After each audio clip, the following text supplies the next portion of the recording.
A very warm welcome to this World Game Changers podcast, where your host, Paul D. Lowe, embraces many crucial conversations that compassionately contribute towards creating a better life and world. Paul's intention's very simple: to help get people's inspirational insights and motivational messages out into the world, so others may benefit. Hello listeners, and welcome back to this World Game Changers podcast episode.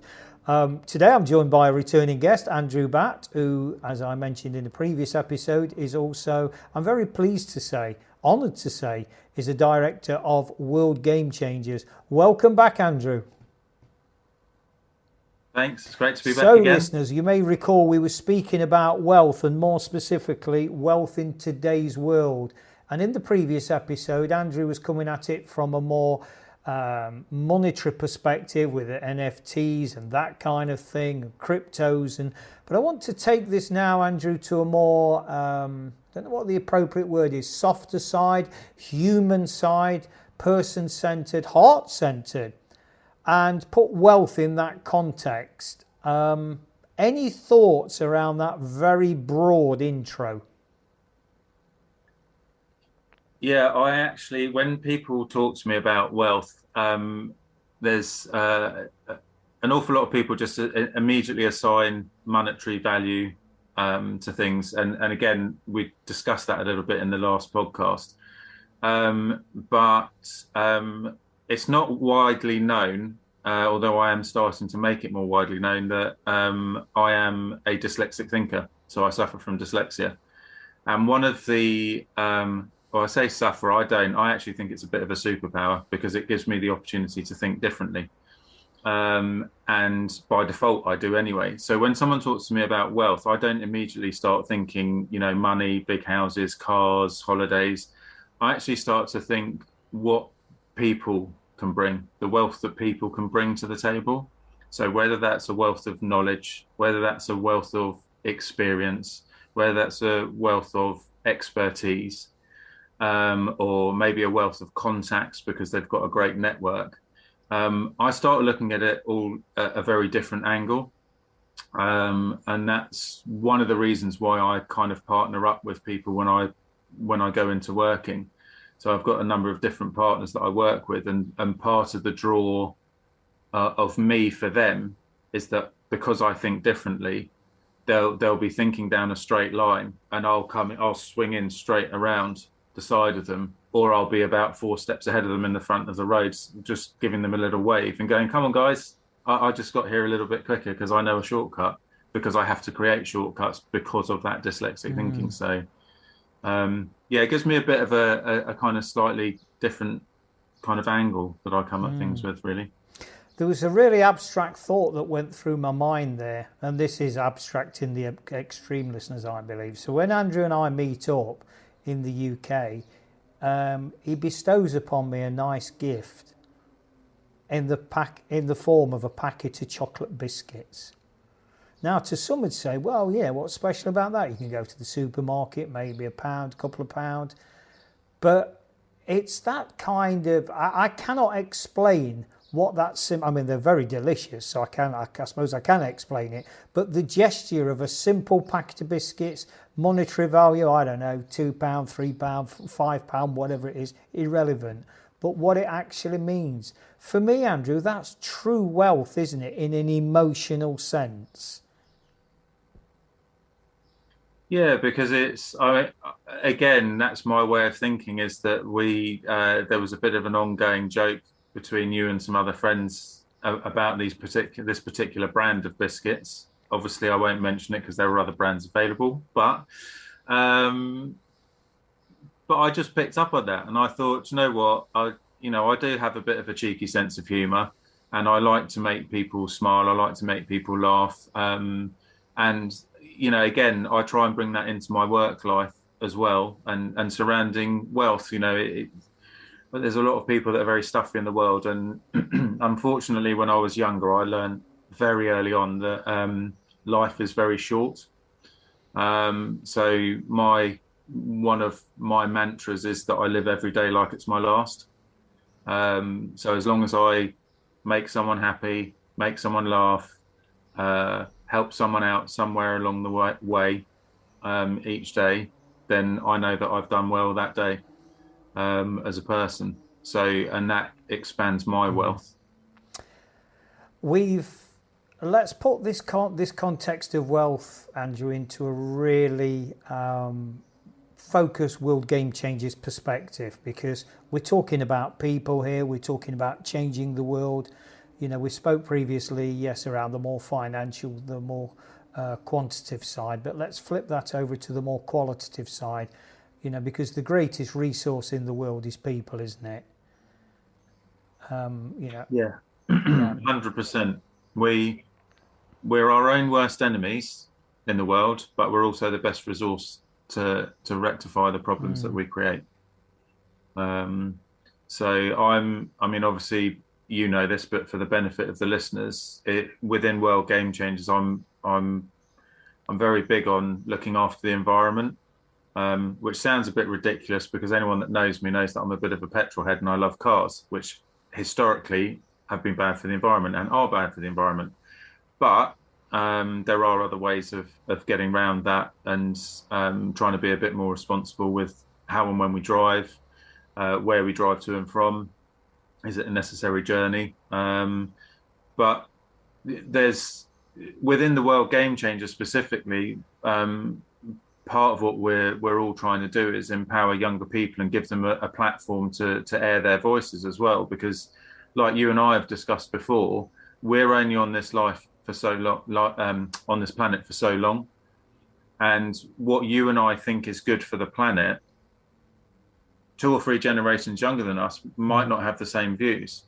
So, and we're both big on passing on knowledge and helping younger people. But if we help younger people and we don't do anything for the environment's not going to be around long enough. And we have the technology to know this. This isn't just scaremongering. It's not some sort of tactic. This is a reality. And we have a responsibility as humans on the planet to look after the planet, not just for us, but for the future generations to come.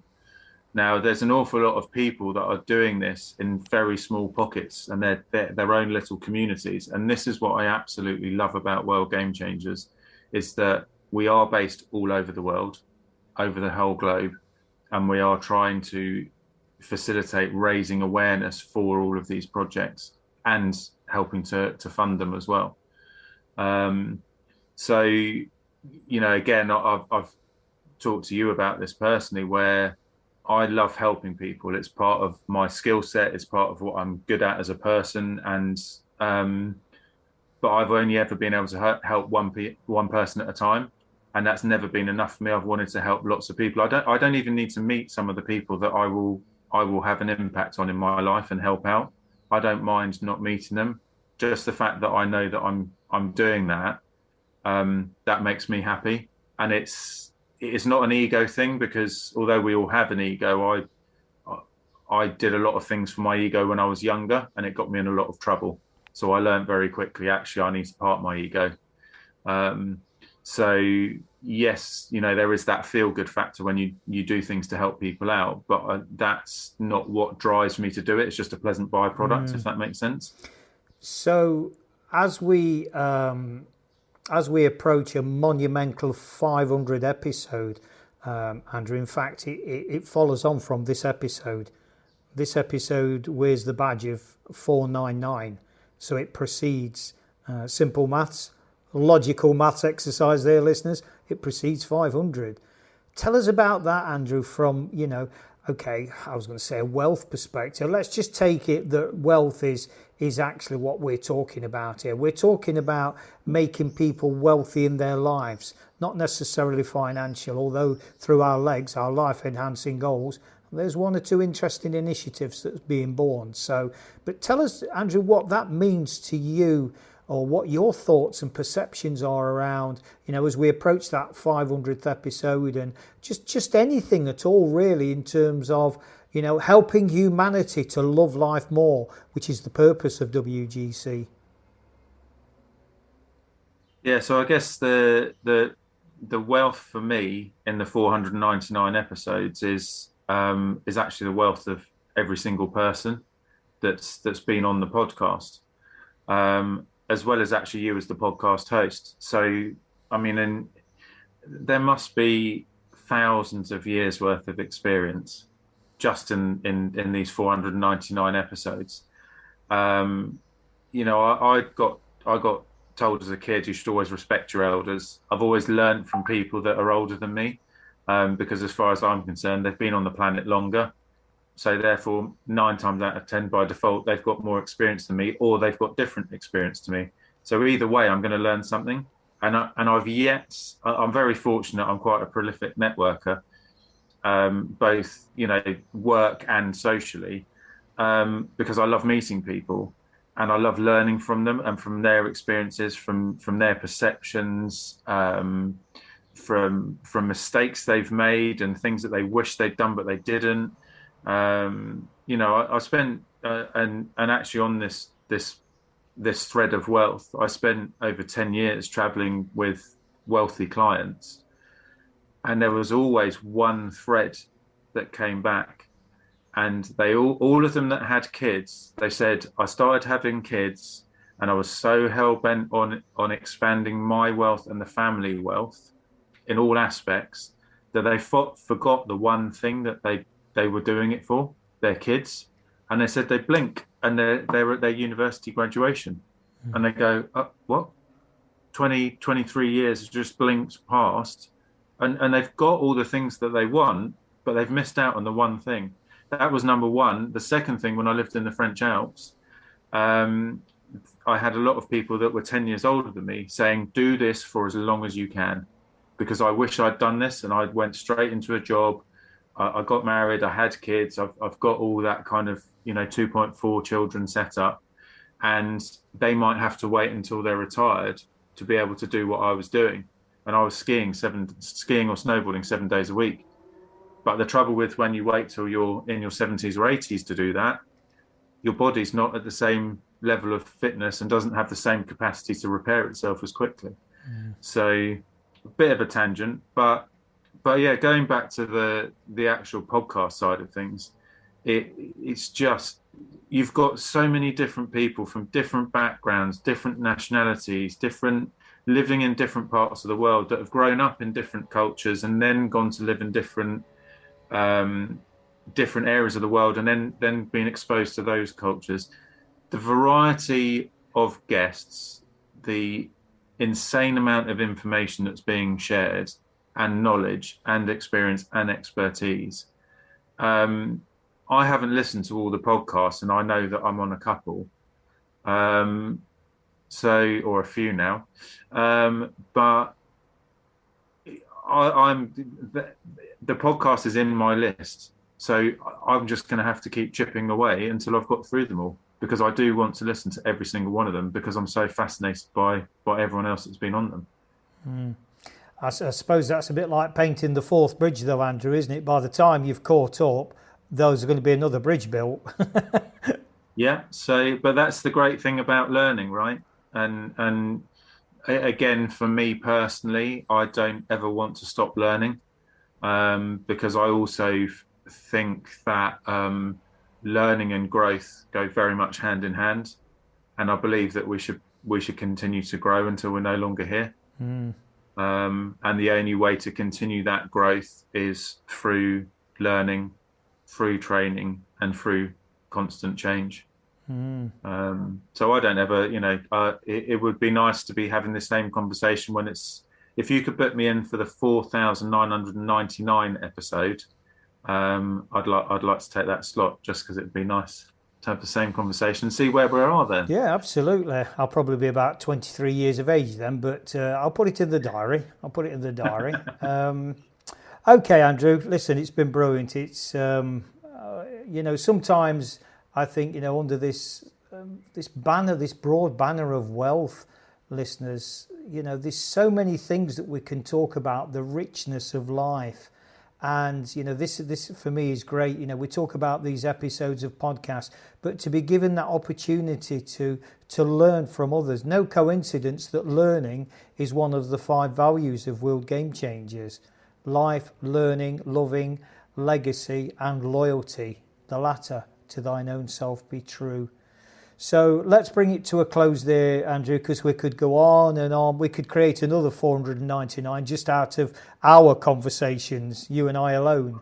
I was thinking exactly that, because I was just thinking right there and then that actually one of the other massive parts of wealth is health.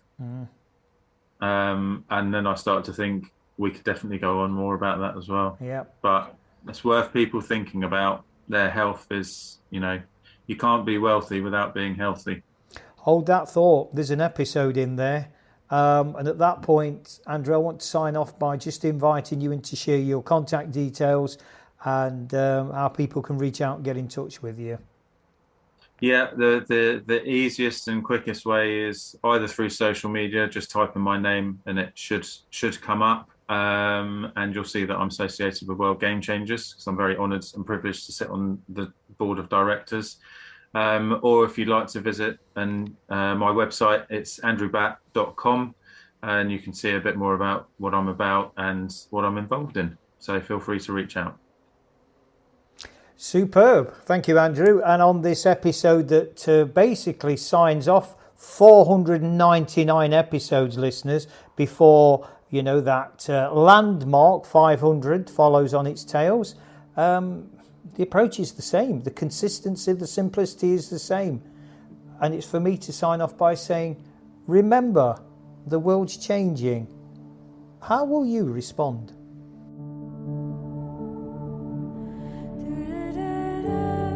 Thanks very much for listening to this World Game Changers podcast episode. Hopefully you found it interesting and helpful. Drop a line to paul@worldgamechangers.org with any thoughts or questions you may have, and he'll be more than happy to respond. Remember, the world is changing. How will you respond?